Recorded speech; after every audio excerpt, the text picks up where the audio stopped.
তোমার রব কি বলে জানো? তুমি যাকে আমার চাইতে বেশি ভালোবাসবে আমি তাকেই তোমার কাছ থেকে দূরে নিয়ে যাব আর তোমাকে বড্ড একা করে রাখবো। তিনি আরো বলেন, কখনো বলবে না যে তাকে ছাড়া আমি বাঁচবো না, কিন্তু আমি তোমাকে তাকে ছাড়াই বাঁচাবো। পিছনের সব আবেগ কেড়ে নিয়ে তোমাকে দিব্যি সামনে এগিয়ে নিয়ে যাব। তুমি কি দেখো নি ঋতুরাও যে 2 মাস পর পর বদলাতে থাকে, ছায়া দেয়া গাছের পাতাও তো শুকিয়ে যায়, আর যখন সবর হারিয়ে ফেলে তখন ঝরে পড়ে। কিন্তু তোমার রব তো ধৈর্যশীল ও পরম দয়ালু। তিনি তো সেই ঝরে যাওয়া পাতার ঢাল থেকেও সবুজ পাতা গজান। তুমি কি দেখছো না তোমার স্রষ্টার এই নিদর্শন? যে মানুষটাকে তুমি নিজের জীবনের চাইতেও বেশি ভালোবাসতে, সেই মানুষটাও একদিন অচেনা হয়ে যায়, তোমার মন ভেঙে যায়, এমনকি বন্ধুর শত্রুতে পরিণত হয়। আর খানিক সময় পর শত্রু বন্ধুতে পরিণত হয়।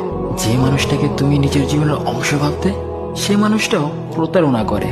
বুঝি না এত কিছু হওয়ার পরেও তুমি তোমার রবকে বাদ দিয়ে সেই মানুষগুলোর উপরই ভরসা করো, যারা তোমাকে প্রতিনিয়ত কষ্ট দিয়েছে।